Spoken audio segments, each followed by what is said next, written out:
కాకినాడ నగరంలోని వివిధ మార్గాల ద్వారా ఆదాయ వనరులు సమకూర్చుకొని కాకినాడ నగరపాలక సంస్థను రాష్ట్రంలో ఆదర్శ పట్టణంగా తీర్చిదిద్దేందుకు చర్యలు తీసుకుంటున్నామని నగరపాలక సంస్థ ఇన్ఛార్జ్ కమిషనర్ కెటి సుధాకర్ తెలిపారు. శనివారం ఉదయం ఆయన శానిటేషన్ సర్కిల్ 1 పరిధిలోని ఫ్రెండ్స్ కాలనీ వైద్యనగర్ ప్రాంతాల్లో పర్యటించి ఖాళీ స్థలాల్లో పేరుకుపోయిన చెత్తను పరిశీలించారు.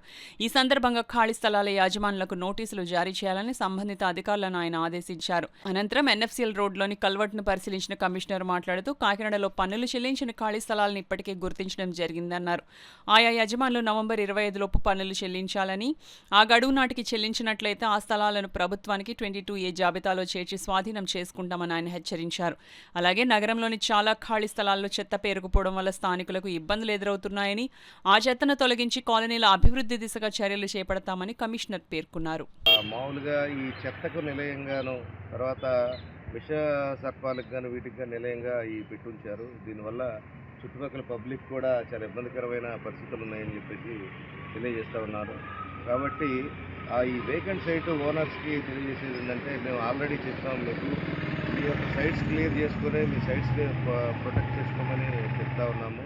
అయినా కానీ ఎవరు కూడా రెస్పాండ్ కావట్లేదు. కాబట్టి జిల్లా కలెక్టర్ వారి ఆదేశాల మేరకు మేము ఫర్దర్ యాక్షన్కి వెళ్ళబోతున్నాము. మీకు నోటీసులు ఇష్యూ చేసి ఇది మన ప్రభుత్వ పరంగా 22Aలో లిస్టులోకి చేర్చబోతున్నాము.